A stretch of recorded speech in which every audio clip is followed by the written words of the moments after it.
Karena inti dari doa itu sebetulnya adalah self motivation. Ada 2 poin. Doa itu mengundang, tanpa action nggak mungkin. Tapi self motivation dengan berdoa itu bagus juga. Dan poin yang nomor 3 ini yang paling keren sih. Dengan kita berdoa sadar bahwa ini bukan hasilku, tapi ini pemberian. Jadi kitanya nggak terlalu sombong gitu kalau dapat sesuatu. Ya. Itu sih poin pentingnya. Keren. Cuman hal yang penting untuk kita sadari bukan beda tipis antara berdoa sama ngatur Tuhan gitu. Karena orang sekarang tahajud karena pengen kaya. Jadi lu tahajud apa dagang sih gitu.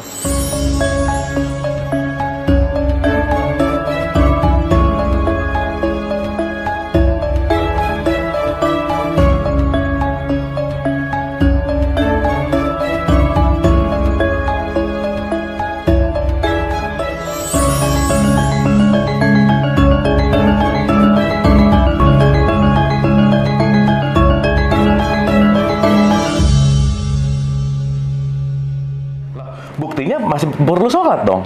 Sekarang saya tanya, orang yang sholat itu orang yang sesat atau orang yang lurus? Orangnya apa ya? Orang yang mau sholat aja deh, lurus atau enggak? Enggak, kalau ada statement pertanyaan, sholat itu untuk orang yang sesat atau untuk orang yang lurus? Orang yang lurus, yang sesat mah nggak mau sholat. Baik. Waktu sholat ngomong ihdinas siratal mustaqim nggak? Iya dong. Artinya tunjuki jalan yang lurus. Berarti kalau ditunjuki jalan yang lurus Berarti lagi kita apa? sesat. Nah, Oke, saya oke berarti. Oke. Jadi kalau tadi bilang sesat, cocok sholat gitu. Iya bener ya. Karena sholat memang untuk yang sesat supaya jadi lurus kan. Iya, Tapi poinnya ada 2, Mbak. Ini yang bahaya. Apa tuh? 2 tipikal manusia bahwa nomor 1, dia tidak tahu kalau dia tidak tahu. Yang kedua, dia tahu kalau dia tidak tahu. Ada itu peribahasa bahasa Jawa. Gimana? Lupa gue, tapi mirip gitu. Gitu loh. Yang bahaya adalah saya nggak tahu kalau saya nggak tahu. Maka even dalam konteks ihdinas siratal mustaqim nggak ada powernya. Iya sih. Lempeng aja gitu. Apalagi lo buru-buru. Wah, udah nggak inget udah. Iya. Makanya itu tidak dijadikan sebagai sebuah dalam tanda petik kesadaran yang dibutuhkan, sehingga ya itu hanya menjadi rutinitas gitu. Segala sesuatu yang udah jadi rutinitas itu hilang esensinya. Kenapa? Ya udah biasa gitu. Makanya janganlah kamu sholat dalam keadaan mabuk. Betul nggak? Iya, betul. Berarti kalau keji dan munkarnya nggak turun, mabuk. Berarti kalau ngegosip adalah keji, sebelum zuhur ngegosip, habis zuhur ngegosip, mabuk. Gibah itu pekerjaan yang menyenangkan di waktu-waktu luang. Makanya perlu sholat. Waktu sholat kan nggak mungkin gibah. Nggak mungkin gibah. Diem, iya bener juga. Aduh, saya kayak netizen. Sekte Abu Marlo. Sekte Abu Marlo. Ada pelatihannya nggak? Perkumpulan Sekte Abu Marlo. Itu Mbak sih, poinnya ada di situ gitu. Nah, itulah kenapa penting banget kita mengerti semua ini dalam, kalau saya pakai bahasa adalah holistik gitu. Yes. Tidak partikular. Oke. Karena kalau taunya parsial, ya udah gitu.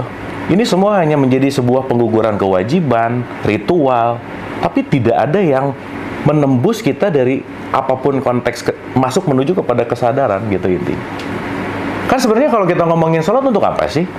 Shutdown manas. Biarkan kesadarannya nyala. Oke. Betul nggak? Oke. Makanya bukti kesadarannya nyala, setiap ending sholat pasti salam kanan, salam kiri. Saya menjadi damai ke kanan dan damai ke kiri gitu. Nah terus abis sholat tetap ngegosip kan berarti nggak jadi salam dong. Oke. Gitu sih. Kita akan praktek setelah ini. Kita akan praktek. Kita akan praktek. Gitu Mbak, kira-kira Mbak, perspektifku sih. Luar biasa perspektifnya. Oke, selanjutnya udah ngomongin bagaimana sadar. Nah, ada lagi hal kita manusia itu sulit adalah setelah sholat biasanya doa. Terus doa nggak terkabul. Apa yang terjadi pada diri kita sebenarnya itu? Kita jadi mau nyalahin siapa? Nyalahin Tuhan, kita manusia, nyalahin diri sendiri. Gue kayaknya udah usaha maksimal deh. Gimana tuh? Ya gini. Kita mungkin ini di ngaji Rasul udah dibahas ulang-ulang gitu. Doa tuh apa sih? Betul nggak? Ya. Sekarang gini pertanyaannya. Mbak Karisma bikin Indomie. Yes. Ya kan? Si hasilnya itu, si hasil yang dimasaknya, itu untuk memuaskan yang bikin nggak? Iya dong. Kalau yang makan yang bikin. Iya. Jadi Mbak Karisma bikin Indomie, dibikin seenak mungkin nggak? Iya dong. Supaya apa? Enak dimakannya. Yes. Jadi konteks ini adalah? Jadi konteks ini adalah kalau kita sibuk untuk menginginkan apa yang terjadi sesuai dengan keinginan kita, sementara kita dibikin sama dia, PR kita hanyalah menyenangkan dia gitu. Bukan menyenangkan keinginanku. Oke. Oke? Boleh lebih simpel lagi nggak? Simpelnya adalah jangan-jangan apa yang kita minta itu sesuatu yang kita nggak butuh gitu. Butuh pasti, makanya kita minta. Ya balik lagi, apakah itu entah nggak butuh, atau waktunya belum, atau wadahnya nggak ready gitu. Wadahnya tidak ready. Mintanya 100 liter, wadahnya cuma 1 liter gitu. How come? How untuk membesarkan wadah kalau gitu? Berarti pertanyaannya kita harus ngelihat dulu konteks doa itu dari perspektif yang tidak meminta gitu. Seperti apa tidak meminta? Seperti bahwa mari kita mengartikan bahwa doa itu bukan minta gitu. Tapi arti doa itu adalah inviting, mengundang. Berarti kalau mengundang perlu ada action nggak kira-kira? Iya. Iya. Jadi simply bahwa kalau kita menyadari bahwa it's okay, habis sholat, ya Allah, that's nice gitu. Tapi yang jauh lebih esensial lagi adalah bukan itunya. After itu kamu ngerjain apa gitu? Apa actionnya? Karena kalau kamu minta tidak menjadi walk the talk, tidak menjadi sesuatu yang dilakukan, berarti kita meminta sesuatu tanpa mengundang dengan perilaku dan aksi, betul nggak? Betul sih, cuman kan begini, orang tuh kan memiliki mimpi, rata-rata kita banyak lihat lah, from zero to hero gitu. Apa yang mereka lakukan adalah berdoa, dia tidak pernah menyangka ketika nanti berapa tahun kemudian, ternyata mungkin seperti siapa yang dari City Court, kayaknya angkanya udah miliarnya banyak banget, bahkan triliun gitu. Oke. Nah, itu kan sebenarnya kita kalau berdoa kan tidak terbatas. Ya Allah, gue pengen 500 juta, salah kedikitan, 500 miliar misalkan. Berarti kan itu keinginan kita untuk berdoa terus gitu. Kan boleh seperti itu. Nah, kalau ikhtiarnya kita kan sebenarnya kita tidak tahu. Apakah mungkin seperti punya channel ngaji Roso kemudian bisa mencapai angka itu atau enggak? Kan we don't know, tapi we do it gitu. Iya, itu udah dijawab ya. Berarti inti dari semuanya adalah proses kan? Oh, gitu. Lah, sabar. Enggak, gini. Hasil tuh nggak penting. Penting lah. Nggak gini. Masih ngeyel banget. Ngeyel banget ini. Hasil itu datang setelah proses, betul nggak? Iya. Sekarang kalau Mbak Karisma mikirin hasil mulu, tapi tidak mencintai prosesnya, overthinking nggak? Super overthinking. Iya. Oke. Betul nggak? Konkret. Apa tuh namanya? Tips paling ampuh untuk segera dapat jodoh gitu aja deh. Ya, tips paling ampuh untuk segera dapat jodoh, nyari jodoh lah. yang baik, jodoh yang benar. Kalau sembarang mencari orang di pinggir jalan kan tidak mungkin. Ya oke. Tapi balik lagi gini, kita nggak bisa lepas dari yang namanya hukum frekuensi.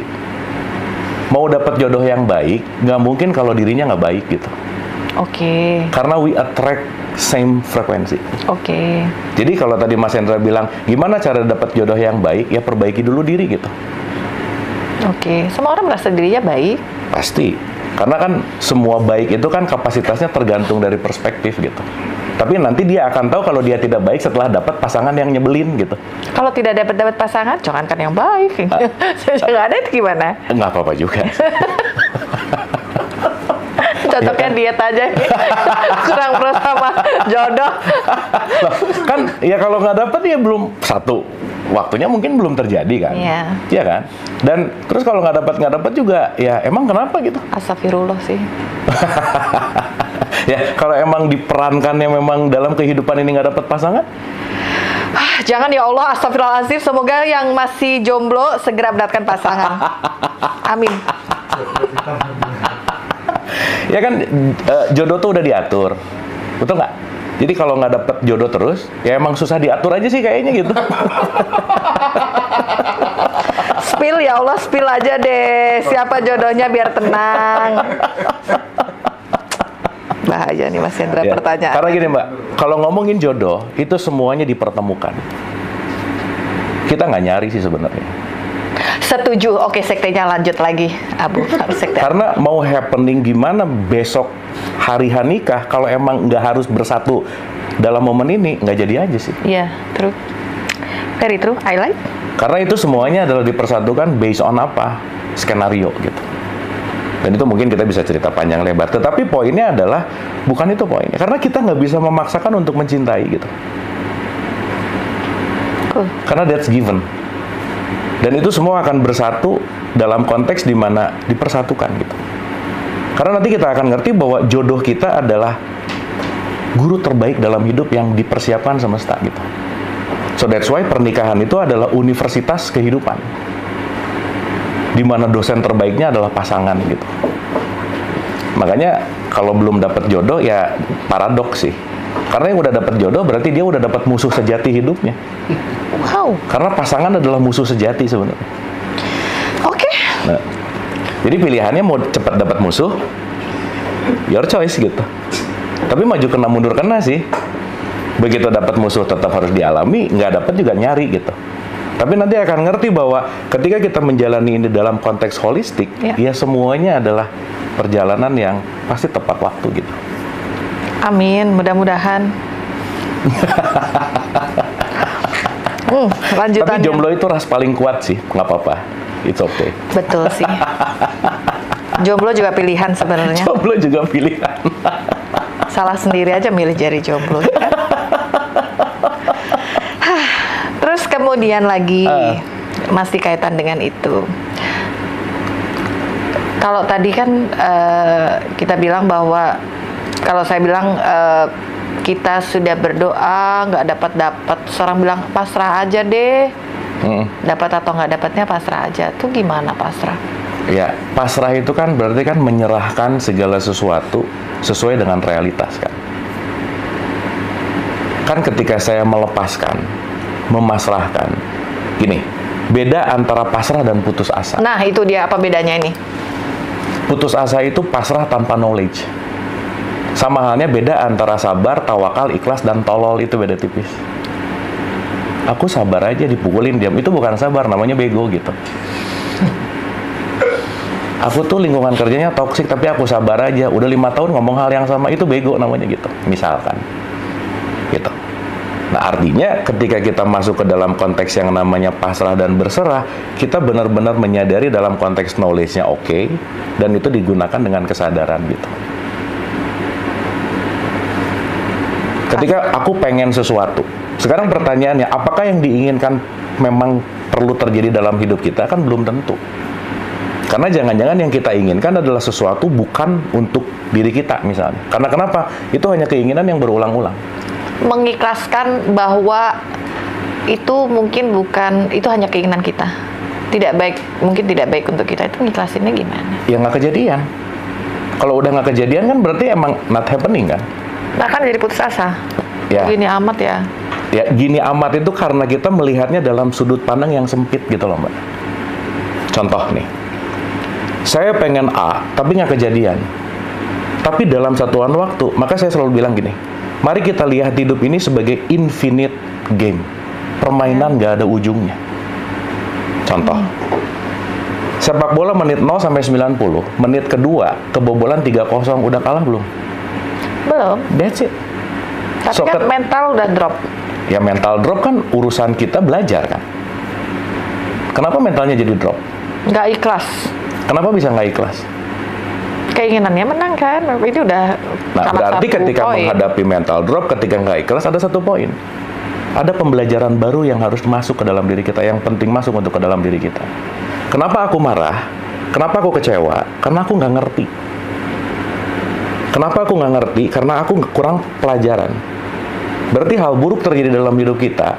Nomor 1, tingkatkan pengertian. Kenapa nggak ngerti? Tingkatkan juga pembelajaran. Betul nggak?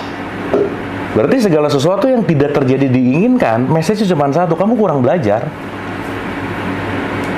Karena kalau belajar, pasti ngerti.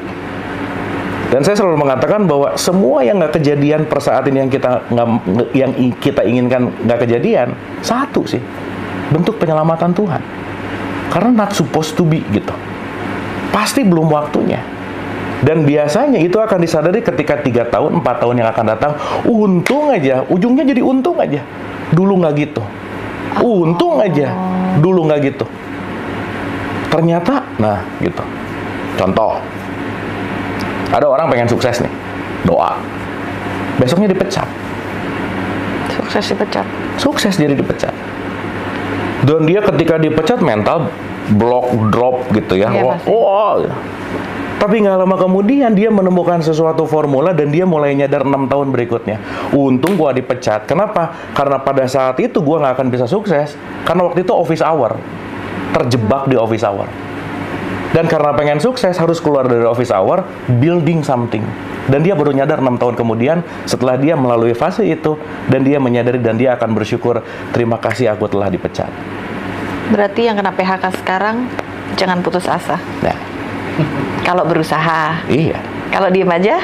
Ya kalau dia aja jadi putus asa. Dan jangan lupa bahwa semangat itu kan gratis. Iya. Nggak harus beli gitu. Dan itu adalah satuan dari mindset kan sebetulnya. Ya, Itu sih poinnya. mindset. Nah jadi kalau sekarang keinginan banyak yang nggak kekabul, ya ganti aja keinginannya. Jangan-jangan nggak cocok gitu. Jadi doanya adalah, ya Allah saya ganti lagi deh doa saya. Terus Saya Tuhan, riset terus deh. Tuhan lama-lama bilang, ini lu doa apa ngatur gua ya gitu. Iya. Ganti mulu. Ganti mulu, bahaya nih. Betul. Aduh, iya benar. Karena inti dari doa itu sebetulnya adalah self motivation. Ada 2 poin. Doa itu mengundang, tanpa action nggak mungkin. Tapi self motivation dengan berdoa itu bagus juga. Dan poin yang nomor 3 ini yang paling keren sih. Dengan kita berdoa sadar bahwa ini bukan hasilku, tapi ini pemberian. Jadi kitanya nggak terlalu sombong gitu kalau dapat sesuatu. Ya, Itu sih poin pentingnya. keren.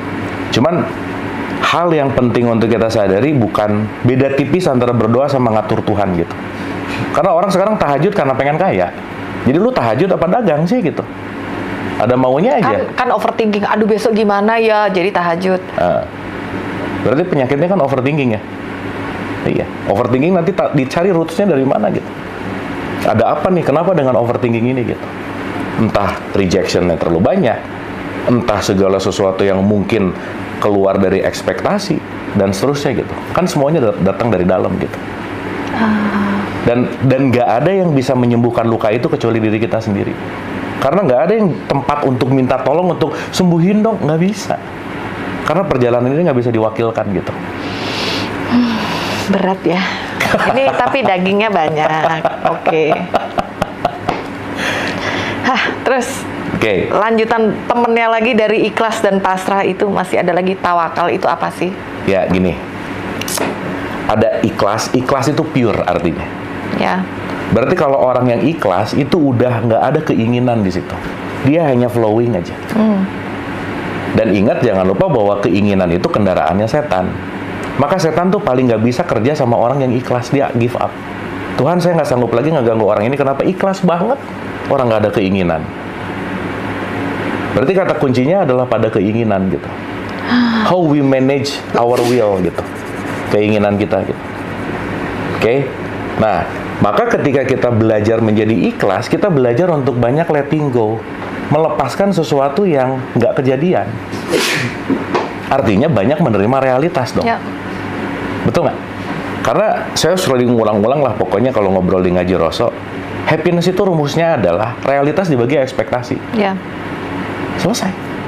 Berarti yang membuat happiness jadi rendah adalah pembagi ekspektasinya.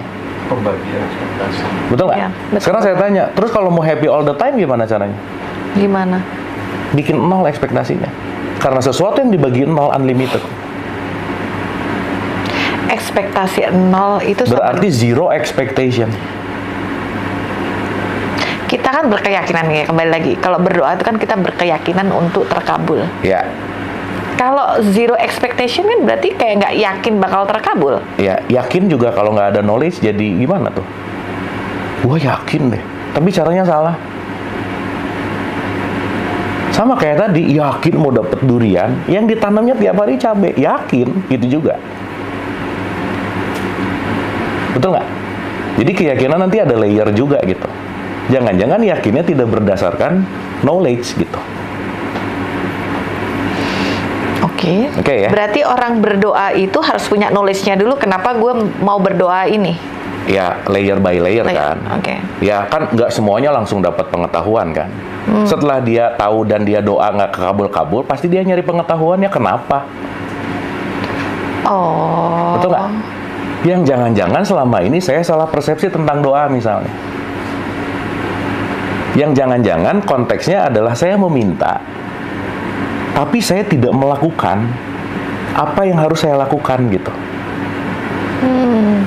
Akhirnya jadi cuman minta, tapi tidak merubah diri gitu. Ya sekarang pengen kaya, tapi nggak kerja, gimana? Ngepet. Ya oke. Yang ngepet juga kan tetap ada action. Kerja ya. Iya. Betul nggak? Iya. Mbak Karisma sekarang mau masak, ya mau masak nih, beli resep. Masak pisang goreng, dibaca tiap hari nih resep. Pisang, terigu, gula, pisang, terigu, gula. Terus dibacain. Ya. Jadi pisang goreng nggak? Enggak. Nah gitu. Beli. Ini sekarang orang hataman tuh kan bunyi mulu gitu. Doa tuh bunyi mulu gitu. Tapi nggak ada doing-nya. Iya. Gitu. Luar biasa. Point of view-nya ada di situ. Nah jadi ikhlas tuh pure. Ya. Tawakal itu puncak yang sudah mewakili sifatnya Tuhan gitu. Itu puncaknya di situ. Maka sabar, ikhlas, tawakal itu satu package yang nggak bisa lepas gitu. Jadi kalau orang udah tawakal, dia udah nggak penting lagi apa yang terjadi, dia pasti terima gitu. Berarti less expectation di situ. Dan ketika orang udah less expectation, dia akan mengalir di saat ini. Dan berarti dia nggak terlalu overthinking tentang future. Karena future itu nggak eksis gitu. Iya, terus sih. Future itu illusion kan. Iya. Artinya apa? Balik lagi, begitu kita fokus on proses, mencintai prosesnya. Kenapa tadi saya bilang nggak penting hasilnya? Karena good proses pasti akan menghasilkan good result gitu. Tapi kalau orang tidak merencanakan apa yang untuk yang kedepannya, untuk membuat planning, itu kan tidak tahu cara yang akan memprosesnya seperti apa. Ya, itulah kenapa saya bilang mengalir, tapi harus tahu orientasinya. We know the orientation, tapi alirkan ke situ gitu. Gitu. Jadi kalau sekarang ada orang ngomong gini, ya kita ngalir aja, tapi nggak ada orientasi, ya nggak juga gitu. Tapi kita tahu dulu orientasinya mau kemana gitu. Nah alirkan ke situ gitu. Nah pun nanti hasilnya nggak exactly di sini, ya kan kita akan selalu upgrade gitu. Si orientasi, hasil dan seterusnya itu kan seiring dengan kedewasaan kita, pemahaman kita. Gitu sih. Makanya level paling rendah itu biasanya disebut kama, desire, perolehan, mencapai, menggapai, meraih, mencapai, menggapai, 5 pengen 10, dapat 10 kurang pengen 15. Kenapa? Begitu pendapatannya naik, gaya hidupnya ikut naik, bukan value manusianya yang naik gitu. Akhirnya dia nggak pernah ngerasa cukup. Makanya diteliti ada toxic sukses. 100 orang yang paling sukses di dunia, 90%-nya nggak happy. Even matinya bunuh diri. Ya. Itu yang udah sukses. Yang belum sukses udah keracunan banyak banget gitu. Belum sukses udah keracunan gitu. Yang nyampe puncak toksik gitu. Nah artinya apa ketika kita ya di level kama ini nih, di level yang bawah ini, perolehan apa? Ya dinikmati aja gitu. Karena suatu saat nanti kita akan naik ke level dharma di berikutnya. Ketika udah kepentok ulang-ulang, kan somehow kita perlu kejeduk untuk sadar punya kepala, betul nggak? Iya, betul sih. Ya, so itulah kenapa setiap penderitaan itu memanggil kita pulang kan sebetulnya. Kalau nggak ada penderitaan nggak akan pulang. Kalau nggak ada luka nggak akan ada masuk cahaya, betul nggak? So we need that gitu. Kita perlu itu semua. Gitu. Menarik sekali. Biasanya langsung, ya Allah, kenapa ini? Kenapa begini terjadi? Harusnya bersyukur. Kebayang nggak? Alva Edison, kalau dia tidak melakukan percobaan, let's say 10.000 kali gitu, nggak akan ada lampu gitu. 10.001 lah. Berarti kan 10.001 dia belajar. 10.000-nya belajar, satunya berhasil. Berarti nggak ada failure gitu. Tidak ada sesuatu yang disebut dengan failure gitu. Karena point of view-nya adalah pembelajaran. Gitu. Kan sekarang kan motivator suka bilang gagal adalah sukses yang tertunda gitu ya. Padahal mah gagal aja sih. Tapi kalau orang salah kasih advice itu gagal sih. Ya, quote gagal itu berarti konteksnya kalau kita melihat pemaknaan bahwa ini adalah belajar, ya kegagalan kan yang membawa kita belajar kan. Ya betul sih. Berarti kan konteksnya di mana? Mindset. Gitu. Makanya kalau orang nggak ngerubah mindset, nggak akan ngerubah hidup gitu.